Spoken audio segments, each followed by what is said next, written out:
Яңалыклар чыгарылышы үз ишини башлап жиберди. Студияда Лилия Гатина алгатыба койбир темалар турында кыскача. Сорман районунда кытыруу ооруу боюнча карантин киртилген. Шолда нинди чаралар көрүлөшөк? Халык байлыгын Чалыда чиратагы Питачук ничек узды? Өлімге кетіруші қорқыныш ауру Сорман районында кытыруу ауруы бойынша карантин кіртілгені һәм бу Татарстанда бірінші ұшырақ түгел. Төп таратушылар түлкілер.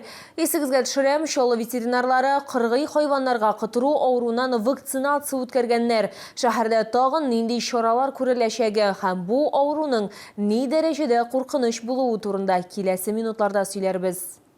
Руна Ева Поджидаеваның 5 метил шнауцерының бірсі. Йорт хайваннары хуҗасы ел сайын аларны кытыруу авыруына каршы вакцинациялый. Бу үтләр киләчәктә дә ярышларда катнаша алсын өчен кирәк. Әмма иң мөһиме иминлек һәм сәламәтлек. Я сама для безопасности собак и для своей безопасности обязательно вакцинирую животных, потому что мы выезжаем гулять в леса, в поля. И не исключено, что мы можем встретить каких-то диких животных, лисиц или бродячих собак.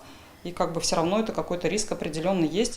Хайваннарга 3 айдан вакцинация ясыйлар. Әгәр кытыруга каршы бер кайчанда прививка ясатмаган булса, вакцина 21-28 көн аралагында 2 тапкыр ясала. Аннары елга 1 тапкыр. Тотрыклы иммунитет 2 атнадан барлыкка килә. Чалы халкы сүзләренчә, алар бу процедураны уза.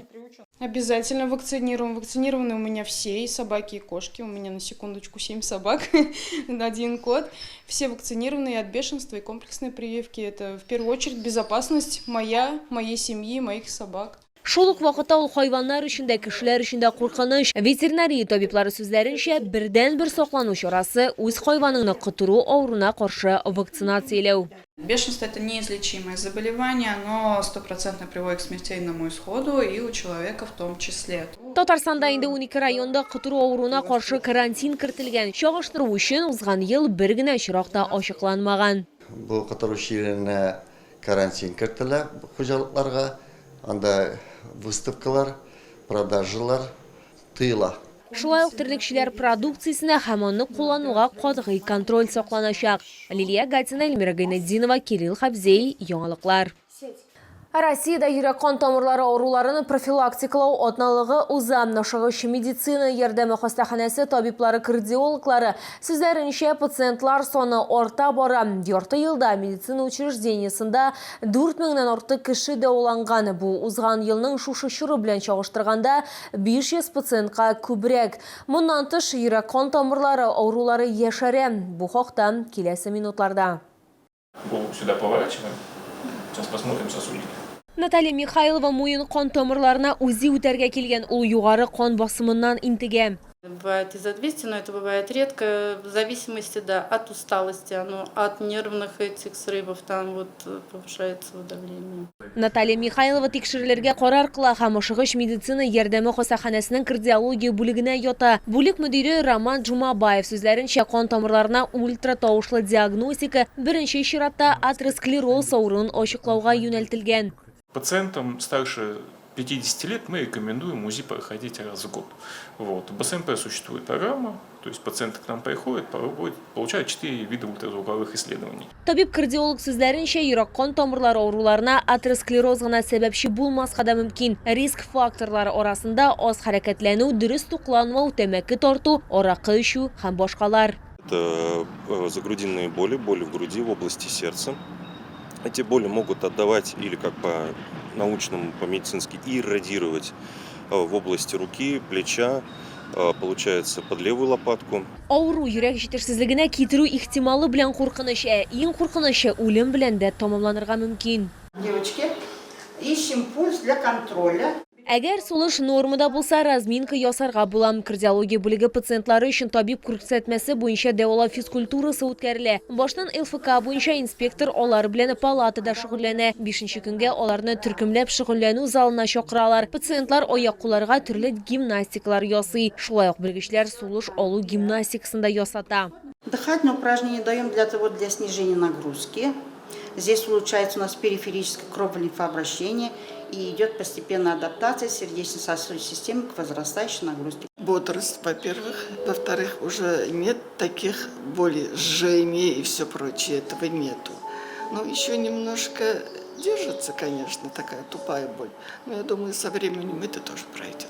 Шулай ук профилактика максатларында пациентларга артериаль гипертензия буенча сәламәтлек мәктәбе үткәрәләр. Үзеңне йөрәк кан тамырлары авыруларыннан саклау өчен күбрәк хәрәкәтләнергә, велосипедта йөрергә, шикәр, тоз куллануны киметергә, зыянлы гадәтләрне ташларга кирәк. Табиблар шулай ук диспансерлаштыру узарга киңәш итә. Алилия Гатина, Лейсан Габдрашитова, Артем Колесов, Яңалыклар. Халык байлыгын Пятачок бию кичләрен нәкъ шулай дип атарга була. Бәйрәм Шишкин бульварында узды. Билгеләп үтәргә кирәк, әлеге проект Татарстан Республикасы рәисе Рөстәм Миңнеханов инициативасы белән булдырылган. Күрше Фест Республика программасы җиңүчеләренең берсе булды. Чираттагы Пятачок ничек узды һәм анда нинди эстрада йолдызлары чыгыш ясады? Бу хакта киләсе минутларда сөйләрбез.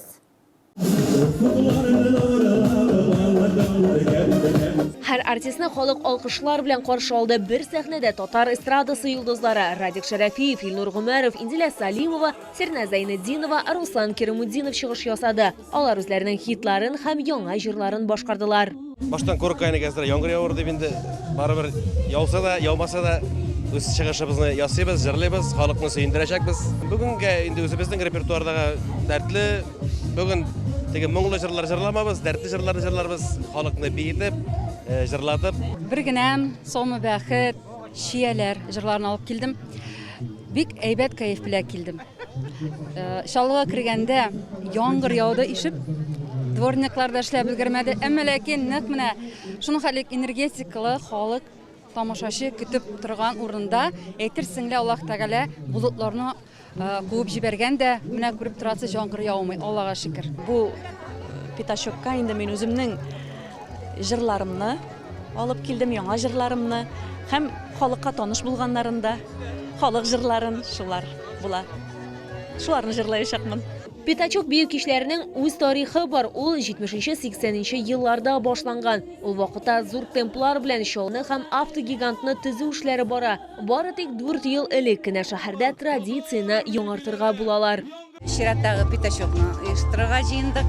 Халык менә яңгыр булса да килә, һәр вакыт көтеп торалар. Безнең ул 4нче ел оештырабыз. Инде без моны КАМАЗ төзелеше елларындагы менә шул традицияларны яңарттык. Элек бит инде КАМАЗ төзергә килүчеләргә мәдәният учреждениялары, социаль учреждениялар әз булган. Кешеләр урамда менә үзләренә урын табып, шунда биегәннәр, җырлаганнар. Бу инде без барыбыз да яраткан Пятачоклар даими була башлады дигән сүз. Хәзер ул паркларда, скверларда, ишек алларында үткәрелә. Һава торышының нинди булуына карамастан шоулар һәм шәһәр кунаклары бер генә бию кичәсендә калдырмыйлар. Шушындый матур бәйрәмнәр уздыручыларга бик зур рәхмәт. Менә балалар белән чыктык бәйрәм карарга. Кемнеңдер мөмкинлеге юк концертларга йөрергә, каядыр барырга. Әмдә артистларыбыз килә, алар белән очрашабыз. Шоулар сүзләренчә Пятачок аларга ял итәргә, концерт программасы белән рухланырга һәм күптән күрешмәгән дуслар, танышлар белән аралашырга мөмкинлек бирә.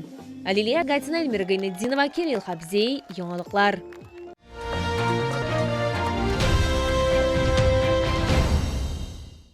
Тын океанның чиста сулыкларында табигый үзе булдырылган хәзинә өчен деликатесларны бәйләүчеләр өчен яхшы хәбәр. Камчатка балыгы һәм улдыга ярминкәсе үз эшен дәвам итә. Шоуларны һәм шәһәр кунакларын Грин сәүдә үзәгендә беренче катта көтәләр. Керү Автозавод проспекты ягыннан. Хит продаж, конечно же, королевский лосось. Изумительная рыбка, нежная, малосольная. Она богата витаминами, микроэлементами. Буквально 1-2 бутербродика энергии хватит на целый день. Шикарная рыба. Смотрите, как она лоснится. Это натуральный рыбий жир. Омега-3, омега-6. Всем рекомендуем. Кештәләрдә диңгез деликатесларының 35-тән артык түрі сатып алучылар арасында чавыча, айруча популяр. Күпләр аны балык майы күп булганга сатып ала. Ул иммунитет торышына һәм тугайым организм эшенә уңай йогынты ясый. Сегодня чавычу и икру. Все очень вкусно, все полезно. Я хожу постоянно, тут очень вкусная. Икра очень свежая, рыба очень вкусная. Белорыбицу пробовала, икру пробовали. По кусочкам порежь, можно в морозилку поставить. Через некоторое время еще вынуть. Балыкны Камчаткадан нык тундырмыйча алып киләләр. Бу барлык файдалы үзәкләрне саклап калырга ярдәм итә. Чалалар кызыл улдыкны да ярата. Ул эре бөртекле, аз тузлы витаминнарга һәм микроэлементларга бай.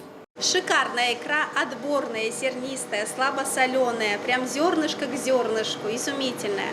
Камчатка ярларынан балык һәм улды күргәзмә ярминкәсе 16 августка кадәр көн сайын эшли. Сәүдә павильоны Green сәүдә үзәгендә беренче катта урнашкан. Керү Автозавод проспекты ягыннан.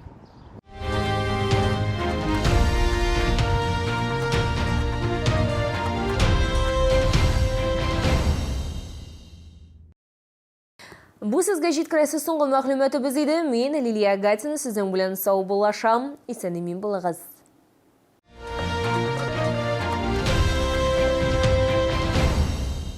Пчелы, встречай! Свежий улов прямо с Камчатки. Долгожданная чавыча, красная икра, масляная. Все от производителя. С 11 по 16 августа. ТЦ Green, остановка Глобус.